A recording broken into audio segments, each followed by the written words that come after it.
explore some easy outdoor activities that you can do with students ages 2 to 12.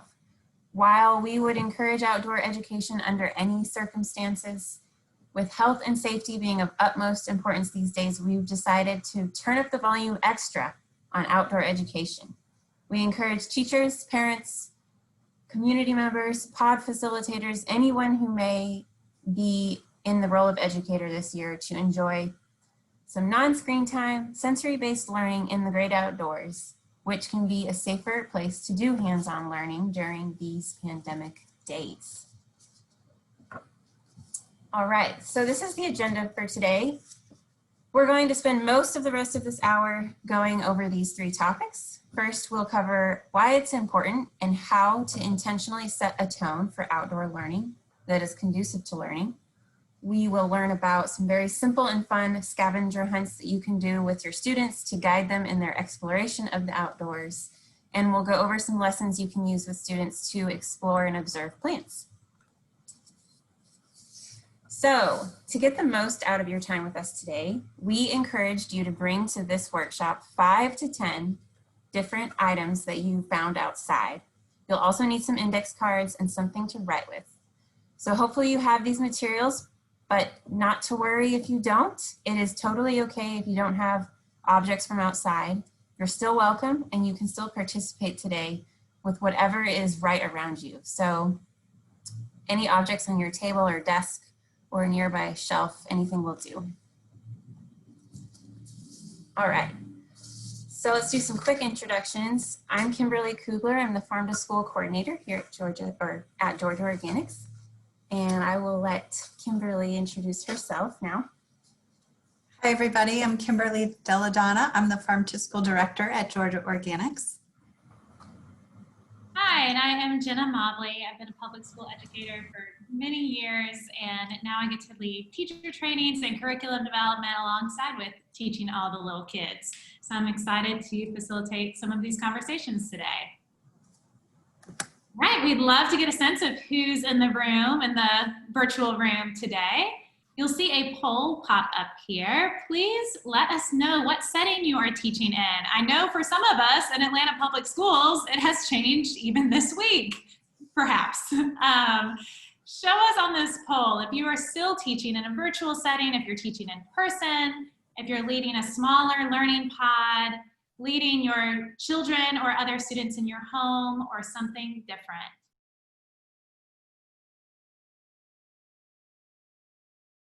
Great, we have lots of results coming in. Virtual teaching and in-person are kind of neck and neck. And a handful of folks teaching in the home too. Great, so all of these activities will make sure can apply to all of these different settings. If you are doing virtual teaching right now, a lot of the ways that we will set up the activities that you'll see today are the exact same ways that we set up the activities for you, where you will ask your students to find 10 items in their home to bring to the classroom to do in these activities. So consider that as if I was you, the teacher, and you guys were the students for that virtual setting. And of course, I think it'll be easy to tell how all of these different things could happen in a classroom as well, or in an outdoor classroom. All right, and let's also take a moment to find that gallery view versus that speaker view. I'm going to stop sharing my screen so I can see you too, and click that gallery view so we can see everyone. This will be a good chance to turn on your video if you're comfortable with it. We'd love to see everyone that's here with us today and say hi. This is great. All right, and we'd love to see on your fingers how many years experience you have working with kids. 1, 2, 3, 4, 5, or up to 10, and this could be in any capacity with kids. If it's over 10, you can flash those fingers. This is great. I see so many familiar faces of folks that have been in some of our other webinars. So glad you guys are here. Oh, and faces I haven't seen in so long at in-person trainings too. So glad you guys are here. Thank you for joining us. So it looks like there is tons of experience in this room, and we're so excited to have you guys. We'd encourage you to use the chat box throughout the webinar to share any of those ideas of things that you've done outside with children before that worked really well, or any questions you have of things that didn't work so well. We have Kimberly and Kimberly that are both going to be part of our webinar today, and they'll be keeping an eye on that chat, and they'll be jumping in and letting me know what questions are there, or highlighting or uplifting any of the great ideas that you guys come up with. We can't wait to see what you guys have to share as well. All right, so what is Farm to School?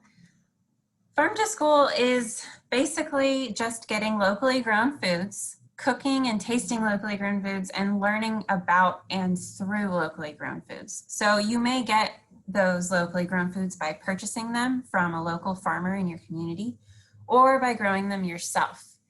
You can take your students on a field trip to the farm to meet the farmer, see and learn about how that food came to be. We believe that the best Farm to School programs include learning about and through local foods, eating local foods, and engaging with your community around local foods. Hands-on activities like cooking, taste tests, and gardening are fun ways for students to learn Georgia education standards and the impact food choices have on their health, their community, and the local economy. So the key takeaways for you today of what Farm to School is are growing and or buying locally grown foods when possible to both feed and teach students, and doing hands-on gardening, cooking, and food-based education. All right, and there's so many reasons why we would teach through food, why we would choose this as the context to teach our children through. And as Kimberly mentioned, these are all ways to teach the academic standards in a way that kids can really care about, that they can get really curious about, that they can be really engaged in, they can get that hands-on education, when they can put their hands in the dirt, when they can watch something grow over time, when they can taste something all together. It's a successful education.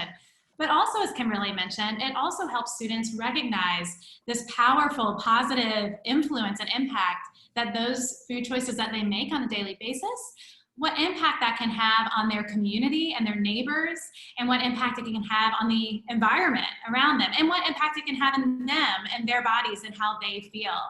And so it really runs the gamut from these sort of academic gains that we see our kids do to these physical health and this interest in eating more fruits and vegetables, to being outside in the fresh air and feeling those, watching kids really sink into that sort of mental health, peaceful spot, and also building some life skills so that as they continue on to adults, they can take all of that understanding with them, not only the academic skills, but also the understanding of the impact that food can have.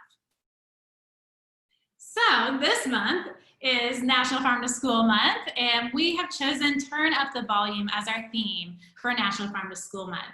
So we've had a lot of fun on these webinars so far. In our very first one, we did a taste test of a raw turnip. If you can see my screen here, I know I'm screen sharing still. We did a taste test of a raw turnip, and we explored all the ways we can get kids excited about these funny little turnips. Last week, we talked about how to plant turnips, how to plant a garden, and not just how to plant a garden, but how to let children be engaged in every step of the process, from deciding where your garden's going to go, preparing your bed, planting the turnip, and caring for the turnip. And this week, we are going to again dive into these lesson plans, but with the idea of, now the turnips are growing, or maybe you didn't plant a garden this year, but what can we do with kids while this process is happening? Over the weeks while the turnips are growing in the garden, or while the weather is so beautiful in Georgia for the next couple of weeks. How can we get the kids outside after planting the garden to do some of these academic standards? And that's what we're going to cover today.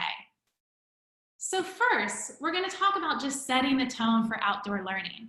Now, normally I talk about how different outdoor learning is from indoor learning in a classroom, in a desk, where all these students have these boundaries and these rules, and they sit their chair like this, and they have their desk, and they have their supplies, and they know they can't leave the classroom without a hall pass. And this year it's a little different, but we still are changing the pace of education. This year, the difference is more that our kids have been sitting still and staring at a screen, potentially, for a long period of time. Or if they're in the classroom, they've been sitting still and had this distance around them, and even more rules and regulations around them, and these boundaries around them. And so when we go outside, we're really breaking from the norm in both of those sort of settings. And so we'd like to start off by talking about how do we, for our children, set the tone of what we are going to be doing outside, how we interact with the space. So we're going to do this together today. We're going to start with a mindful observation. And this is what I do with all of my kids every single time we go outside, no matter what. I know most of us, or maybe all of us, are not outside right now, but even in our space, wherever we are indoors, I think this can be helpful. So if you can get your hands and feet free, I'll walk you through the prompts that I do with my kids. Root your feet into the ground and interlace your fingers. Look and listen to the world around you. Breathe in and breathe out. Consider what is the same from the last time you were here and what is different from the last time you were here.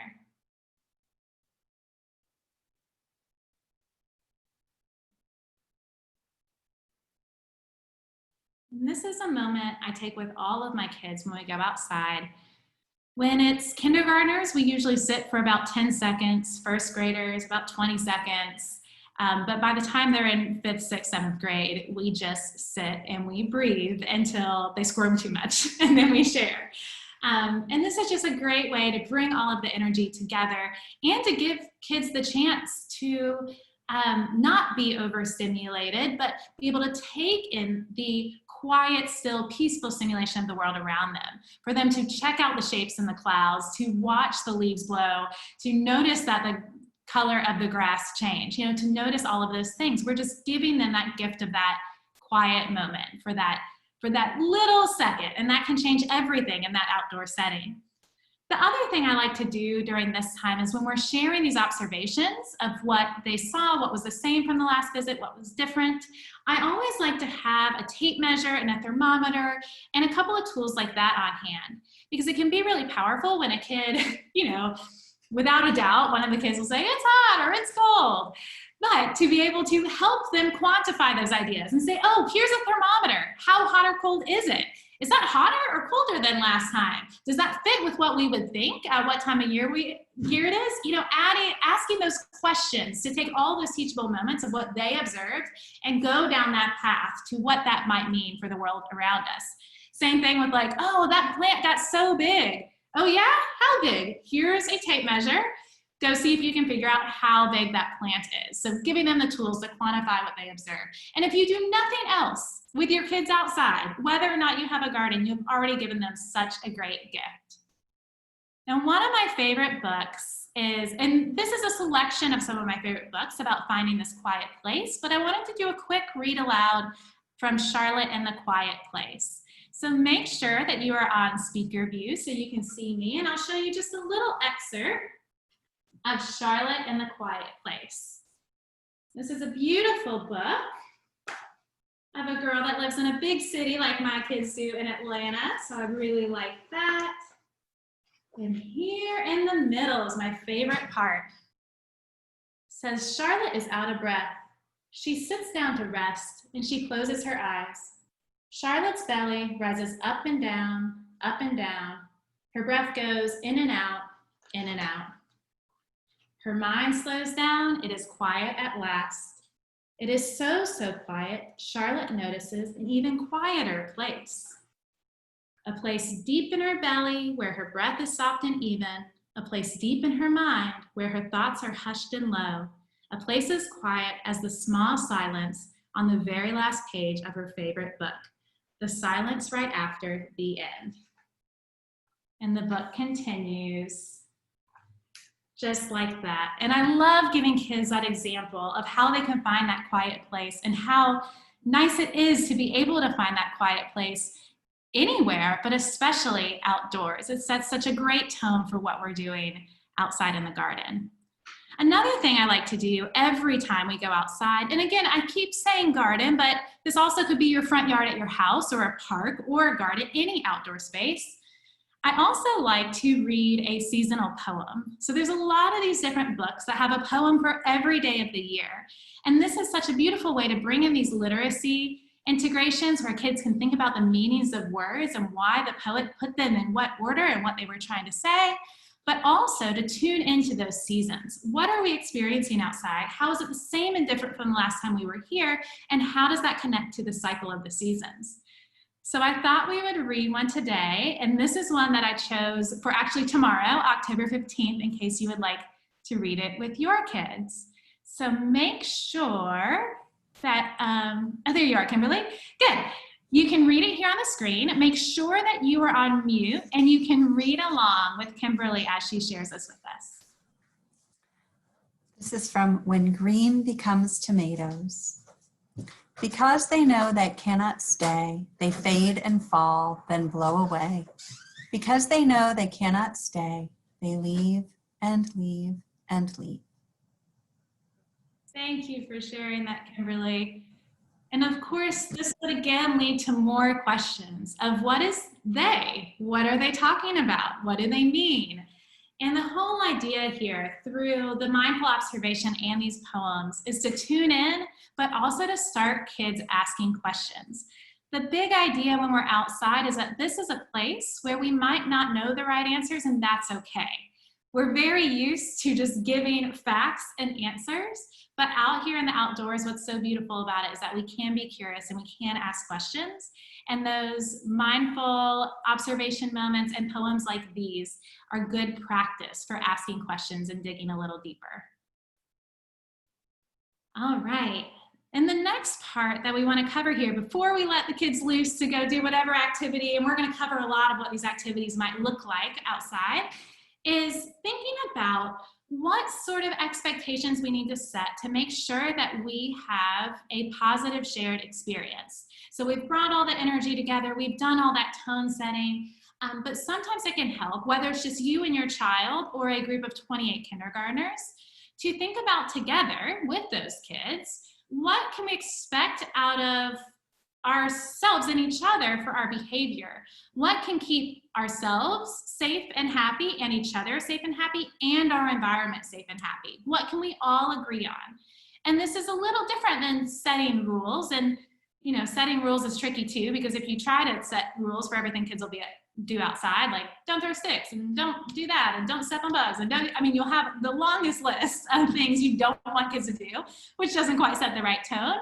But it's this idea of creating this basis of how we're going to interact out here, how we're going to communicate with each other, how loudly can we speak or talk, what are the physical boundaries, where are you allowed to explore? And this is also an opportunity to share some value statements. Like, here's what's important to us, is that when we're outside, we are going to be peaceful. We are going to care for ourselves and others. We are going to move slowly and talk softly. There are all these different examples. And this is something that's very personal. If I knew the right answer, I would tell you, but I don't know the right answer. I think for every different caregiver or teacher, these are all very different. And I'm interested in hearing some of those. If you guys don't mind, in the chat box, I would love for you to share some of these sort of communication norms or values or rules or expectations you set up in the outdoor garden or outdoor space at all, even going to recess or going to a park. What are some things that work for you when you're about to tell your kid they get to go explore, but just remember this one thing? Love to see some of those ideas. One of mine recently has been keep the peace. And I really liked it because I could just flash the peace sign and like give them the eyes from across the garden so they knew. It's nice to have a hand signal. But then I realized that keep the peace wasn't quite direct enough, so I moved it to move slowly and talk softly. With move slowly and talk softly, and sort of modeled that too. Yeah, dramatically acting it out. I love that. And specifically things like what to do if a bee lands on you. I'm so glad Maggie shared that, is that one of the things we can do proactively to set the tone in the garden is we as the adults and the facilitators and the leaders can think of these situations that may arise with kids and go ahead and prepare kids to deal with these situations beforehand. So what might happen is you might trip and fall. If that happens, here's the things to think about, here's the things to do. What might happen while we're out here is you might see an insect that you haven't seen before. It might even startle you, and that's okay. But stay calm. You know, it's preparing them for what they might see. Oh, I love that idea about focusing on the tools, not being toys, but we're going to properly use these as tools. Liz shared looking and listening to the plant. I love that. Getting them to slow down and have that conversation with the plants. This is wonderful. Please keep sharing these ideas in the chat box. I think we all have a lot to learn from each other about how we create that shared experience out in the garden. All right, we are going to move on to a bunch of ideas, a whole bunch of ideas of sort of guided scavenger hunts and activities that you can do in an outdoor space with your kids without very many materials. Just very easy, grab and go, sort of fun things that you can do outside with kids that connect to standards and get the kids connecting to the outdoors. And I wanted to point out here too, we did a run through of this webinar about a week ago with the Georgia Organics team. And I asked them to gather their 10 different items from outside. And before we even did our run through, I was already getting texts. They were like, ooh, look what I found. Isn't this pretty? Like, check out my picture of the things I found. And we all, as soon as we got on the chat to do the run through, we all just took a minute to reflect on what that felt like, even as adults, to just have that moment to go outside and explore and find some neat things and take some deep breaths and do that. And I think that says a lot about how important this exploration time outside is. And a lot of this, like, somewhat unstructured. You'll see in these activities, we give just enough structure so they have a goal, they have something to do, something to focus and explore on, but just let them explore. And it's so much fun for us as adults, and also, of course, for the kids. So we'll start working through some of these different activities. Of course, you would not do all of these in one day, and they hit different standards across different grade levels. So hopefully you'll be able to grab a couple that would work really well for your kids. I also want to remind you that this PowerPoint slide will be emailed to you. So if you miss some of them, we can, of course, make sure that you get those, or if you'd like to share some of them with other teachers, we are going to make sure you have all the resources you need to share all of this information within your group. All right, so the first one, and one of our most favorite ones, is the color hunt outside. So if you did find your objects outside, if you have your materials in front of you, this is going to be one of our first sorting activities, is sorting your objects by color. This could be done with paint chips that you can see in the picture. This could be done with a scavenger hunt that you can see on the slide as well. And if you can't go outside, you could do this in your refrigerator with the foods that you find, or with seed packets, anything else. For right now, I'm going to turn the screen sharing off so that we can see what Kimberly Deladonna found in her yard and see how she sorted things by color. Can you explain to us what you found, Kimberly? Yes. So I grabbed some flowers that I thought were pretty. So I have 2 pink things, and I grabbed some things that I thought had a really cool texture. I have a pod and a stick with some moss on it, and a almost dead, I guess, a dried dandelion, and a leaf. So these are kind of brownish green. And then my green things are a little plant that I had on my porch, and a really cool piece of plant that had old growth and brand new growth. So different greens. And then a hybrid. He's greenish brown and purple flower. Great. Different colors and color combinations. I love that. Thank you so much for sharing, Kimberly. Yeah, and it's really neat too to see what sort of colors we find in what different seasons. So in certain seasons, like around winter coming up, when it's time to do the paint chips, my kids always fight over getting all the brown and the gray ones because they know that's what they're going to find the most of. But in the summer seasons, in the spring, they always try to get the pinks and the purples and all the bright colors because they know that's what they'll find. There's even a lot to learn just about seasons when we're looking at colors. And in the Turnip the Volume lesson plans, we have a whole series of lessons all about exploring colors for our early K. early care kids, but of course it can be scaled up as well. So we have this book, Edible Colors, that shows the biodiversity of colors. It's really beautiful. We then have these color poems that kids can read together to learn about the different colors. If you want to read this one with me, make sure you're on mute. I love reading poems out loud. We've already done 2 of those today. It says, yellow is a lemon, butter and cheese, bananas and squash, all healthy for me.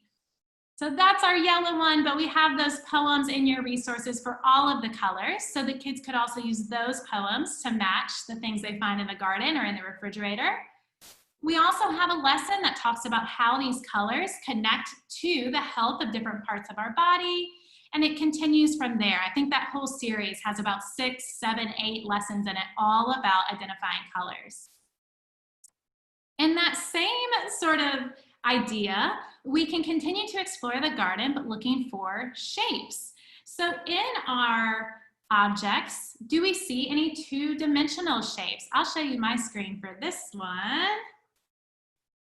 So I have a leaf, and on the leaf, you can see almost a triangle. You could also look and see if you have any 3-dimensional shapes. This is a little tomatillo shell that looks almost like a sphere. So the kids can look and see what of the shapes they can find out in the garden. And of course, that is one of our geometry standards. We have a lot of standards around the 5 senses. So they could go on a sound hunt where they're listening for either birds or other sounds that have a high pitch and a low pitch, a high volume and a low volume. This is one of our 1st grade standards. They could also create a sound map of where they hear those sounds around their outdoor space.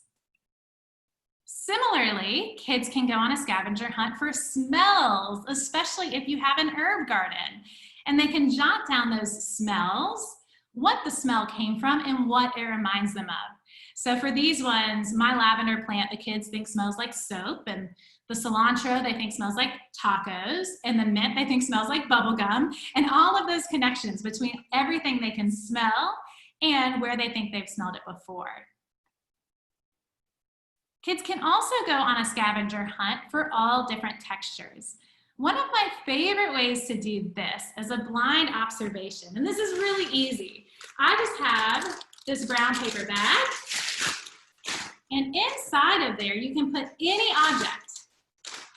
And then the challenge is that kids have to reach inside and using only their sense of touch, see if they can figure out what it is.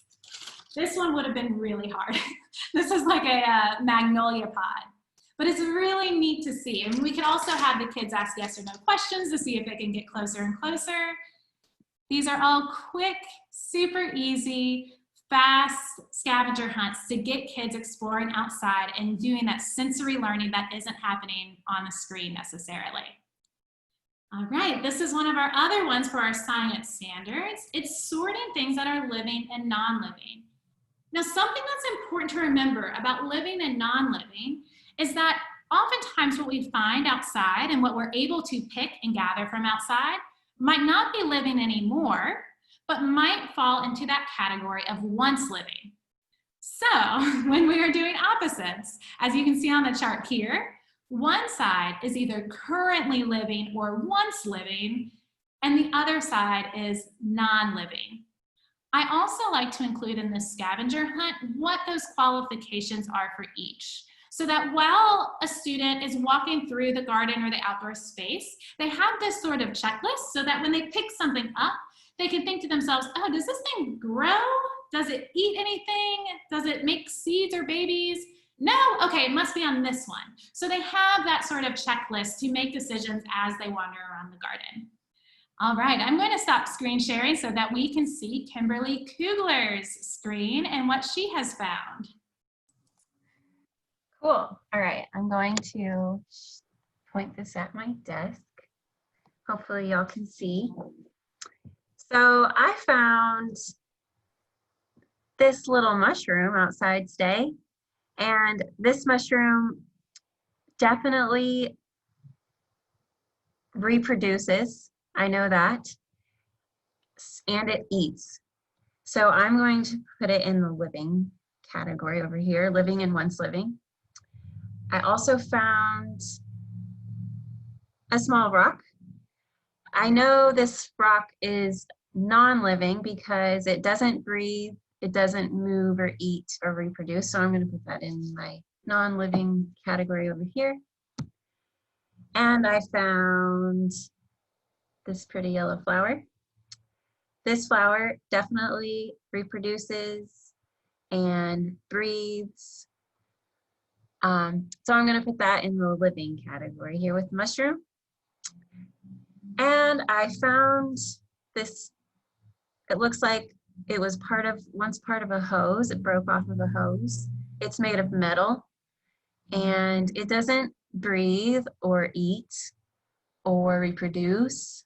So I'm going to put that with the rock over here in the non-living category. And I found these pretty little berry kind of things. It came off of a plant and is how that plant reproduces. There will be seeds in here, so I'm going to put that in the living category. And let's just do one more because y'all are getting the idea. I found this stick, which might be trickier to classify, but because it doesn't look like it's living, it's one of those once living things. It came from a bush that definitely lives, breathes, eats, grows, and reproduces. So I'll put that over here in my living pile. Great, thank you so much, Kimberly, for sharing those things. It's so fun to see what was found in everyone's front yards. I also am showing on here one of my favorite books to talk about this sort of concept of what's alive and what's not alive. All right, so now we have some of our literacy lessons, which are some of my favorite lessons. One literacy lesson is looking for letters. So after students have found a lot of items in the garden, some of our older students can probably name them and alphabetize them on their own. But we can also help some of our younger students with a standard like alphabetizing, which is really tricky to teach and honestly it's sometimes very boring to teach on a worksheet where you have to cut out and just put everything in order, but it can be a lot more fun when they're outside. Take those literacy lessons outside. So make sure you can see my screen here and I'll show you how I can do this with some of our options here. So here are a bunch of my different items and the ways we can walk through with students how to alphabetize these. So you guys are getting a little preview of some of our other activities over here to the side. Is first we want to give each of these a name.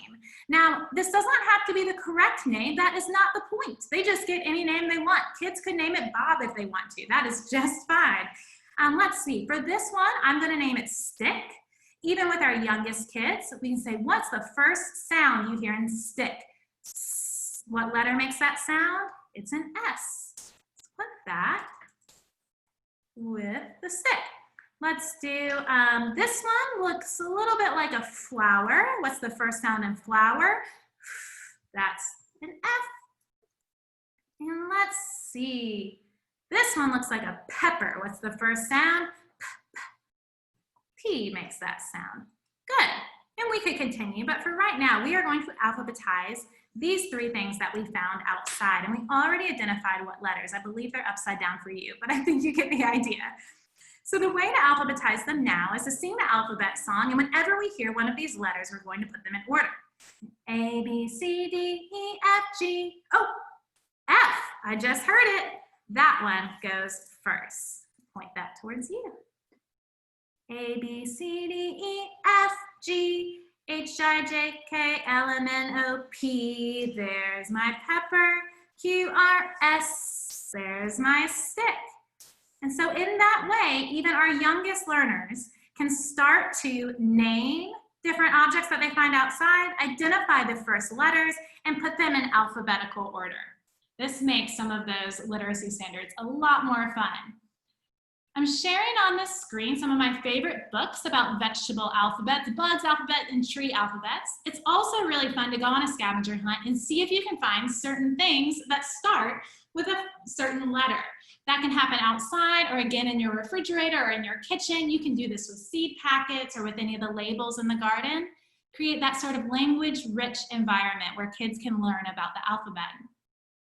And the Turnip the Volume lessons we do have a lesson specifically about eating the alphabet. And in this lesson, you can see on this screen here that we have a scavenger hunt where kids try over a period of time to eat a fruit or vegetable that starts with all of these different letters. And it accompanies the book, Eating the Alphabet. That's a really fun way to get kids tuned into that sort of literacy and trying a lot of different fruits and vegetables. This is one of our favorite literacy lessons. I think it's Kimberly Deladonna's favorite for sure, is finding things outside, putting googly eyes on them, and making them the characters of your stories. Again, oftentimes as teachers, pod leaders, homeschool teachers, parents, when we want to encourage kids to be creative and do writing, oftentimes we find writing prompts in worksheets or in books.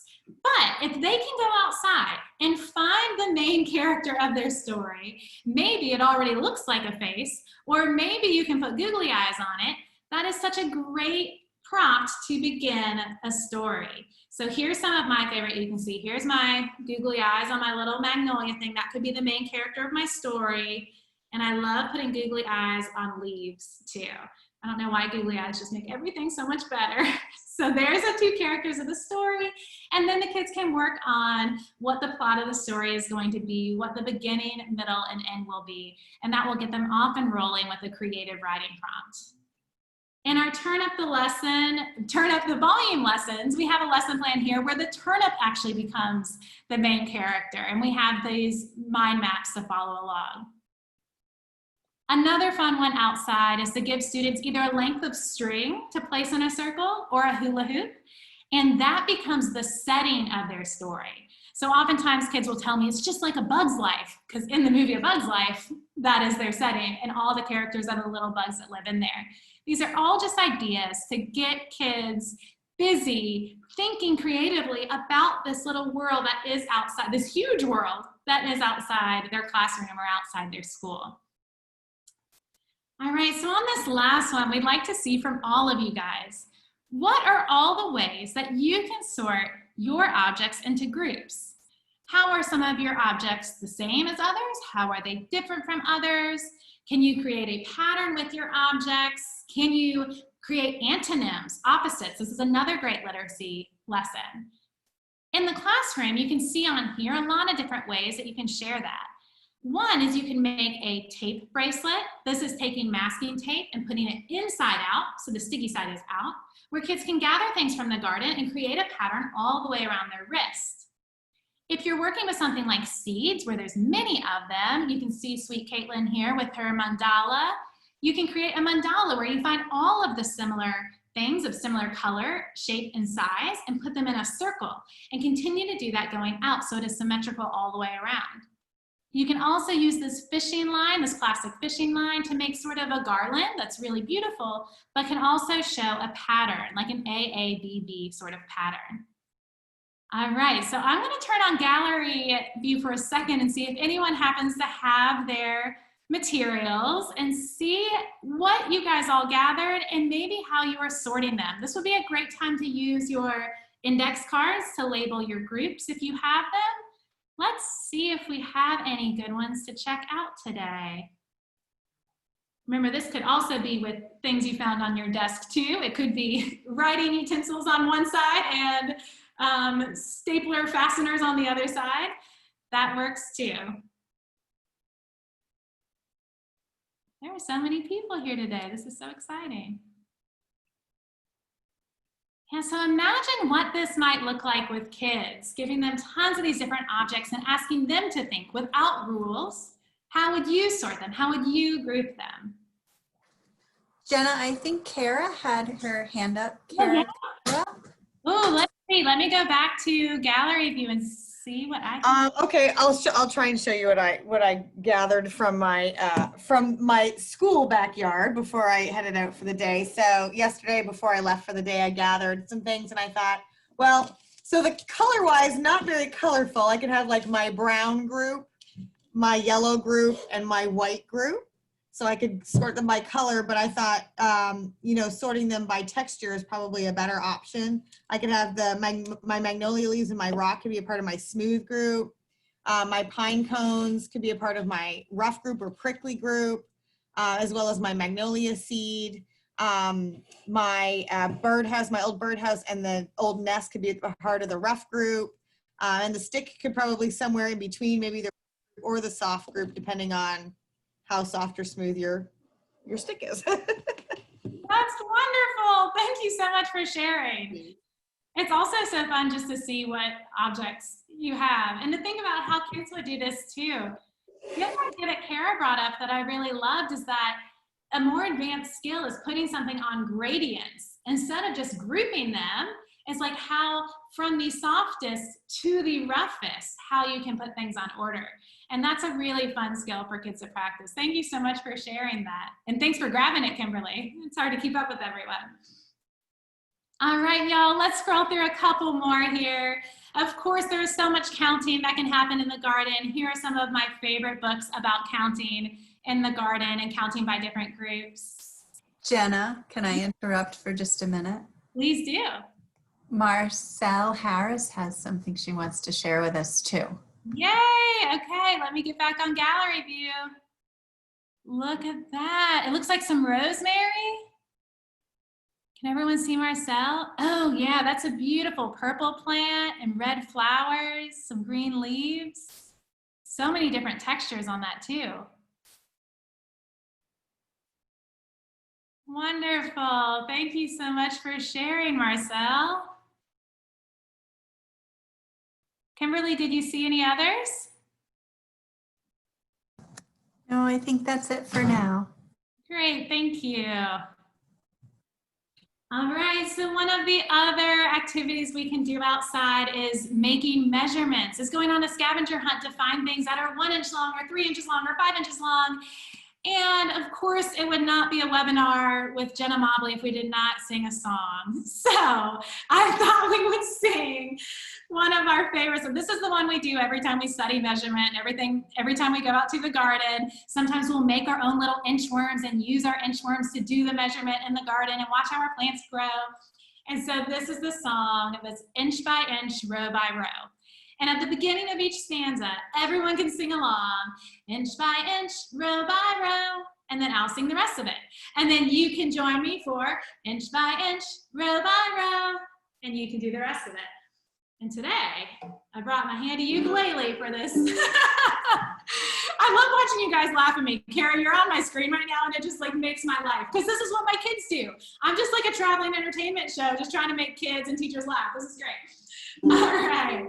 If you guys want to sing along with me, your words are inch by inch, row by row. It'll come back around about every 4 measures. Inch by inch, row by row, gonna make this garden grow. All it takes is a rake and a hoe and a piece of fertile ground. Inch by inch, row by row, someone bless these seeds I sow. Someone warn them from below till the rain comes tumbling down. Here it goes again. Inch by inch, row by row, pulling weeds and picking stones. Feel the need to grow my own, 'cause the time is close at hand. Inch by inch, row by row, grain for grain, sun and rain, to my body and my brain, find my way in nature's chain. All right, so the ukulele is unnecessary, and honestly, maybe the song is, but we're using all of these multiple modalities because some of your kids will really connect to the linguistic work that you do outside. Some of them will connect to the naturalist work you do. Some will just connect to the kinesthetic moving around, and some will connect to the musical work that you do. So this is one of the songs that you can sing with your kids, with or without a ukulele. All right, and one of the last ones we're going to look at today is a cycle hunt. This is one of our more advanced ones. I love to do this one with my later elementary and my middle school kids, to have them go outside and see if they can find all the stages of a cycle all outside. So I'm showing you here one of my middle school projects. When we did the introduction to this, was this photography project on the right side, mostly because my middle schoolers are always on their cell phones. And so I wanted to put those cell phones to good use and let them take photos and create this sort of layout that shows this cycle. So they found all of these stages in a cycle of a strawberry. One of the other ones that we do in our journal sometimes is the dandelion. That's a good one in the spring too, is that you can find the greens and then you can find the yellow flower, then you can find the seeds. Kimberly Kugler, did you have one to share with us today?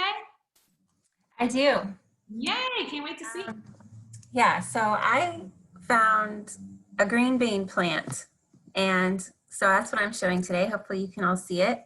So green bean plants start with stems and leaves and eventually put on little flowers, these little purple flowers that turn into tiny little green beans that grow and grow and produce seeds that, if this was left on the plant long enough and fell to the ground, would produce more green bean plants and it would start over. Perfect. Thank you so much for sharing. That's so neat. That's a perfect seasonal example right now of what might be found out in the garden. And that's a great segue to this next section that is more, if you do have a garden, some of the things that you can go a little bit further with in exploring plants that are growing food. So in the Turnip the Volume lessons, we have a lot of lessons about exploring the different parts of plants that we eat for food and which parts of the plants we eat. The first one that you can see here is the up, down, and around lesson, and you may have seen that in our very first webinar. If not, all of our webinars are recorded and available on Georgia Organics YouTube, so you can go back and check out that lesson. Spoiler alert, it has lots of moving and song and dance because I led that workshop and that's what we do here. And then on the second one here, when we take it a little bit further, we're looking at turning it from just what grows up, what grows down, and what grows around, and actually giving kids more vocabulary around those different parts, around the roots, stems, leaves, flowers, fruits, and seeds.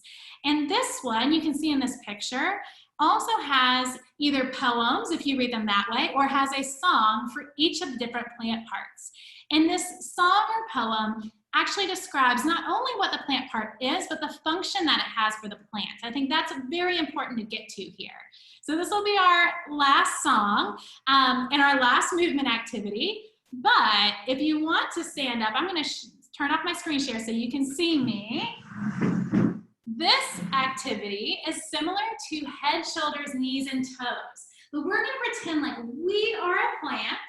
And so when we say roots, you're going to reach all the way down to your roots. When we say stems, it's right here at your stems. Your leaves, up like this, getting all of the sun. Your flowers, those flowers turn into fruits. And then we want to show that the seeds are inside. So I just go like that to show like splat, that seed is right inside. And then when we sing this song, it's really fun to go faster and faster and faster. So we'll start it real slow. Let's see if we can do it.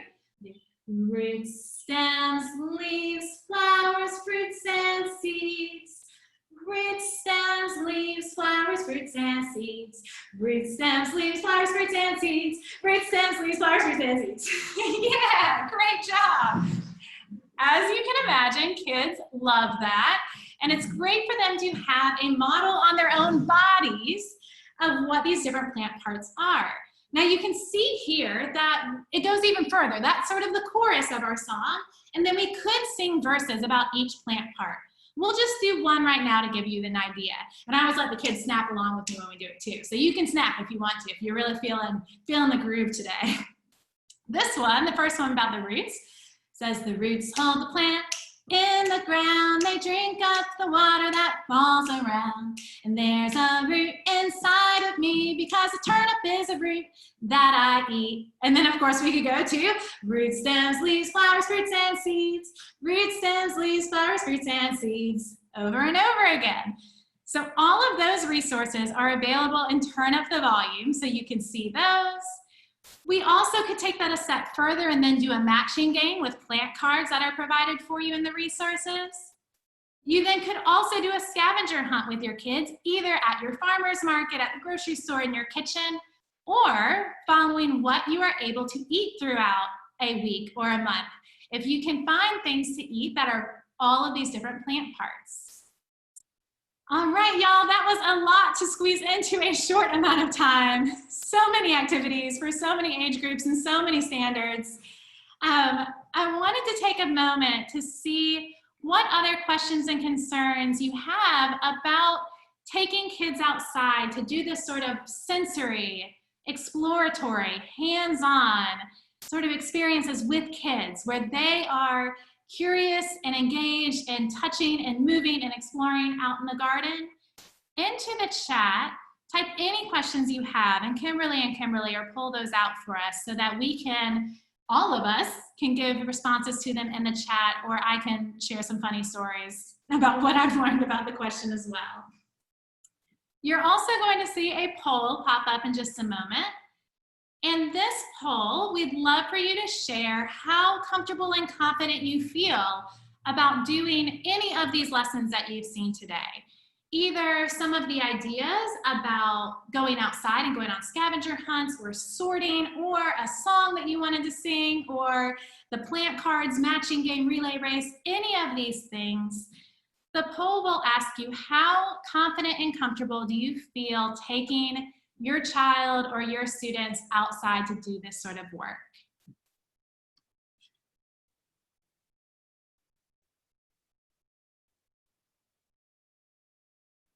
Great, I'm so excited to see all of these ideas roll in.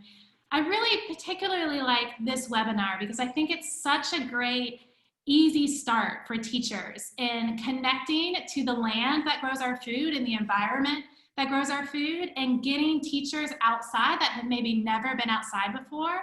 And I would encourage all of y'all to think about not only how you could implement these different ideas with your kids, but who else do you work with or alongside at your schools and your neighborhoods, at your churches and your different groups that could maybe try some of this with their kids? How can we expand this sort of work so that more people are outside getting connected to the land and the environment that grows our food?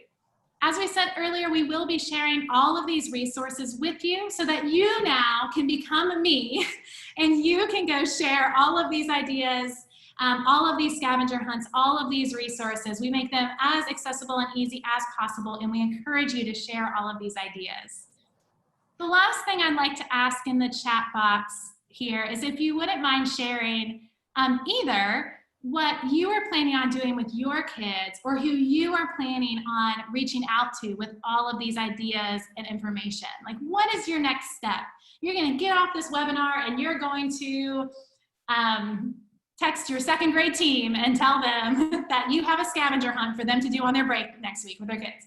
Or you're going to get off here and you're going to go to the Turnip the Volume resources and make sure you get that scavenger hunt with the different plant parts. Or you're gonna get off here and you're gonna go find your ukulele and play inch by inch. Like, what, in the chat box, share with us what you are going to be doing today. I love imagining all of this great work that's going to be happening long past just us spending time here together today.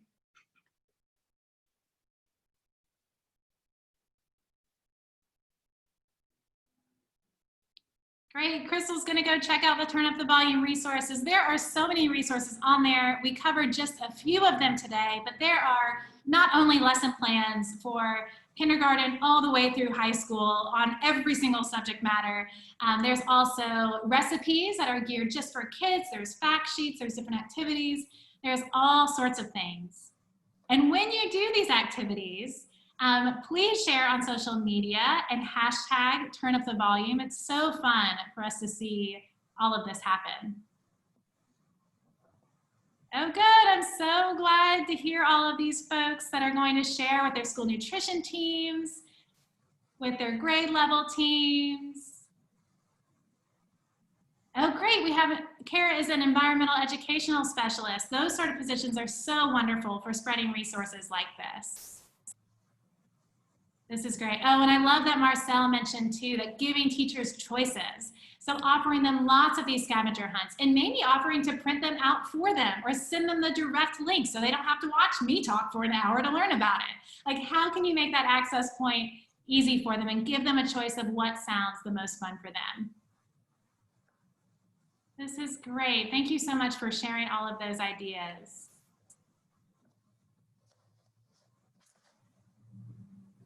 Kimberly, will you share about the survey before I tell them about all the other fun that's coming up next? Oh, yes, yes. So I'm going to go ahead and paste in the chat here a link to our evaluation survey. We ask that everybody takes a moment to complete this evaluation today or very soon after this is over so that it's fresh on your mind. We use your feedback, and your feedback helps us get grant funding to do more stuff like this. So thank you for taking the time to do that. Yeah, thank you all for showing up and participating. This is just like the most fun part of my week. I love working with kids, but hanging out with you guys is just the best, and I really look forward to it. And I really value all of the feedback that you guys as teachers can share with me as we're just sort of winging it as we go and trying to provide the best resources and the best trainings, the best use of your time that we possibly can. So please share with us any ideas that you have. In the coming weeks, we have even more Turn Up the Volume Wednesday webinars. I am so thrilled about next week's. I just put the finishing touches on the presentation this morning. It's going to be packed full, lots of great turnip recipes to do with kids, either in your home kitchen or guiding them virtually like we're doing here, or doing in person, maybe outside. Lots of fun ideas. This one is going to be next week, same time, same place, Wednesday, October 21st from 3 to 4. And then the following week, the last week in October, we are going to split up by age range. So we are going to have one webinar from 3 to 4, specifically for our earliest learners, children 2 to 5, and then another one directly following from 4 to 5 for our older learners from grades 6 through 12. And we actually are in the process of planning even more webinars because we have gotten questions, we have ideas for in coming months to do maybe one that is just specifically about all of these literacy ideas we can do outside, just specifically about how to extend the season of our garden or how to plant indoors over the winter.